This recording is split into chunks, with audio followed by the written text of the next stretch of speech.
क्या सफाई हो रही है यार गाड़ी की।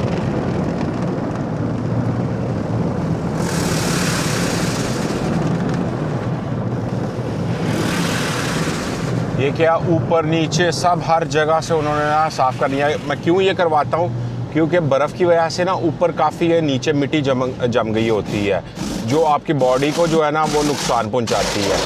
इससे अच्छा एक दफ़ा सर्दी ख़त्म हुई ये करवा लो, आपकी टेंशन जो है ना बॉडी बच जाएगी।